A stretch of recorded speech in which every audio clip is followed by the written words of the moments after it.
Hello pharmacy student, welcome to my YouTube channel. आज हम इस वीडियो में ये देखेंगे कि रोल ऑफ फार्मासिस्ट क्या होता है, एक फार्मासिस्ट का रोल एंड रिस्पॉन्सिबिलिटी क्या होता है, उसके बारे में हम इस वीडियो में जानने वाले हैं। सबसे पहले हम ये जान लें कि फार्मासिस्ट कौन होते हैं। Pharmacist also known as chemists and healthcare professionals who practices in pharmacy. The field of health sciences focuses on safe and effective medication use. एक फार्मासिस्ट जो होते हैं वो हेल्थ केयर प्रोफेशनल्स होते हैं और वो हमेशा इन बातों पे केयर करते हैं कि जो भी पेशेंट के ऊपर मेडिकेशन यूज़ हो रही है वो सेफ़ एंड सेफ्टी के तरीके से ही यूज़ हो। अब हम अपने मेन टॉपिक पे आते हैं जो कि रोल ऑफ फार्मासिस्ट है। एक फार्मासिस्ट का रोल कहाँ कहाँ होता है, तो ये हम देखते हैं। एक फार्मासिस्ट का रोल कम्युनिटी फार्मेसी में भी हो सकता है, क्लिनिकल फार्मेसी में हो सकता है, hospital pharmacy, academic pharmacy, herbal pharmacy, medicinal chemistry, research and development, industrial pharmacy, regulatory pharmacy, others और भी कुछ चीज़ें होती हैं जहाँ पे कि फार्मासिस्ट का रोल होता है। अब मैं एक और चीज़ आपको बताना चाहूँगी, ऐसा नहीं है कि ये जो हम रोल ऑफ फार्मासिस्ट देख रहे हैं बस ये हम आपको बता रहे हैं कि ये आपका रोल ऑफ फार्मासिस्ट है, ऐसे ऐसे यहाँ होता है। ये जो आपका रोल ऑफ फार्मासिस्ट है ये आपके एक सिलेबस का भी पार्ट है। अगर आप बी फॉर्म करते हैं, डी फॉर्म करते हैं, आप दोनों में से कोई भी कोर्स कर रहे हैं, उन आपके सिलेबस में आपको ये मिलेगा ही मिलेगा टॉपिक। कॉमन सी ये टॉपिक्स हैं।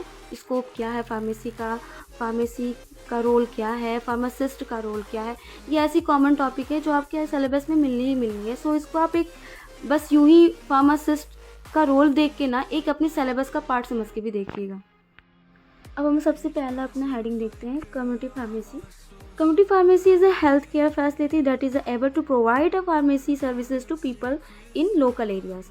ये जो होती है कम्युनिटी फार्मेसी, ये लोकल एरिया में जैसे रिटेल शॉप वगैरह होते हैं, ये लोकल एरिया में पेशेंट को मेडिकेशन प्रोवाइड करने का काम करती हैं। जो दवाएं लेने लोग आते हैं रिटेल शॉप पर, या तो प्रिस्क्रिप्शन के थ्रू या फिर OTC मेडिकेशन होता है, तो ये जो हमारी होती है कम्युनिटी फार्मेसी, जहाँ की एक रजिस्टर्ड फार्मासिस्ट होना ज़रूरी होता है और वो इस कम्युनिटी फार्मेसी पे रहता है। नेक्स्ट जो हमारा टॉपिक है क्लिनिकल फार्मेसी। जो क्लिनिकल फार्मेसी में जो फार्मासिस्ट होते हैं उनका काम होता है पेशेंट को मॉनिटरिंग करना। डायरेक्ट इंटरेक्शन इनका होता है पेशेंट के साथ, क्योंकि जब डॉक्टर विजिट पे जाते हैं वार्ड में तो उनके साथ एक फार्मासिस्ट भी होता है, नर्स भी होती हैं। तो ये जो होते हैं डायरेक्ट इंटरेक्शन रखते हैं पेशेंट के साथ। उसमें डॉक्टर के साथ जाते हैं, अगर मेडिकेशन में कोई प्रॉब्लम है, कोई एरर है तो उसको बताना, इनकी मेडिसिन कितना वर्क कर रही है इनके पे, कि वो इनके पे वर्क नहीं कर रही है, ये सारी इन्फॉर्मेशन जो है मेडिसिन के बारे में वही फार्मासिस्ट जो होते हैं वो डॉक्टर को प्रोवाइड करता है। नेक्स्ट हमारा हॉस्पिटल फार्मेसी है। हॉस्पिटल फार्मेसी में जो फार्मासिस्ट का रोल होता है वो ये होता है कि वो मेडिसिन का डिस्पेंसिंग कैसे करें वो बताते हैं। किसी भी पेशेंट को डोज जो है डिस्क्राइब करना कि कौन सी डोज कितनी खानी है, ये सारी चीज़ें भी इनका ही वर्क होता है। एक और मेन वर्क इनका होता है, सपोज दैट अगर हॉस्पिटल में कोई नई मेडिसिन वगैरह आई, स्टॉक में आती है, उस मेडिसिन का पूरा प्रोफार्मा बनाना, डॉक्टर्स के पास बताना कि ये मेडिसिन आई है, नई आई है, इसका साइड इफ़ेक्ट ये है, एडवर्स इफ़ेक्ट ये है, ये कैसे वर्क करती है, ये सारी चीज़ें जो हैं वो फार्मासिस्ट डॉक्टर के पास, स्टाफ के पास इंफॉर्मेशन को प्रोवाइड करता है। एक और बात है, लोग क्लिनिकल फार्मेसी और हॉस्पिटल फार्मेसी में हमेशा ही कंफ्यूज रहते हैं। हॉस्पिटल फार्मेसी में जो एक डिस्पेंसिंग का काम होता है वो तो होता है, ये दोनों कर सकते हैं, क्लिनिकल में भी कर सकते हैं, लेकिन हॉस्पिटल वाले में ये एक स्टोर में वर्क करते हैं और क्लिनिकल में ये डायरेक्ट इनका इंटरेक्शन होता है विद पेशेंट के साथ। इसका मेन डिफरेंट है, इसको हमेशा आप याद रखिएगा। इंडस्ट्रियल फार्मेसी देखिए, तो इंडस्ट्रियल फार्मेसी में हमारा किसी भी ड्रग के फार्मूलेशन एंड डेवलपमेंट की जाती है, QA होता है, QC होता है, मैन्युफैक्चरिंग होता है, QC में क्वालिटी इंश्योरेंस और क्वालिटी एनालिसिस की जाती है।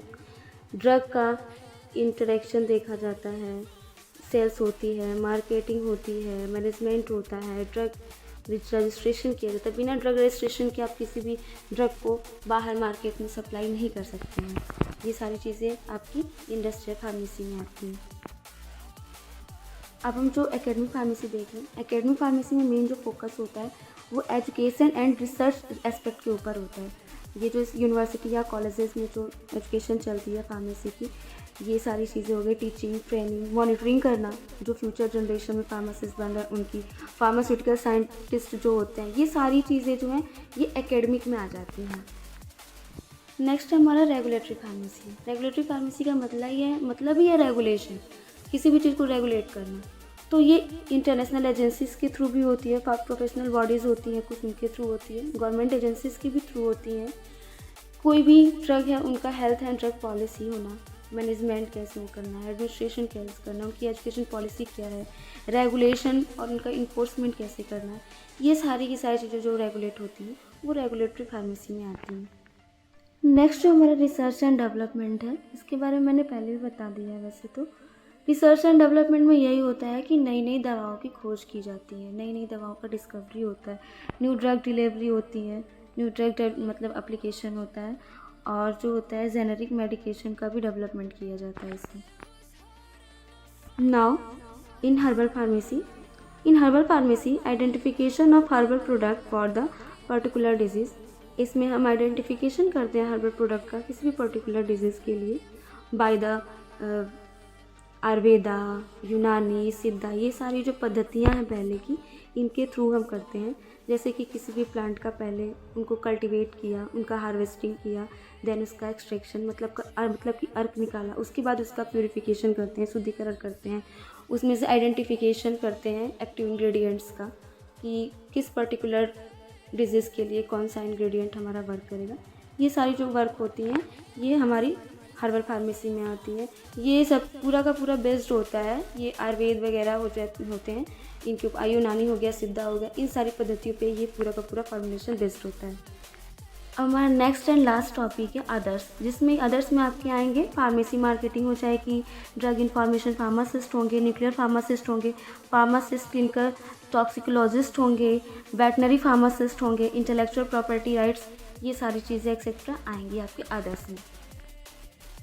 ये हमारी कुछ छोटी सी इन्फॉर्मेशन थी जो कि रोल ऑफ फार्मासिस्ट के ऊपर थी। आई होप आप सबको अच्छा लगा हो।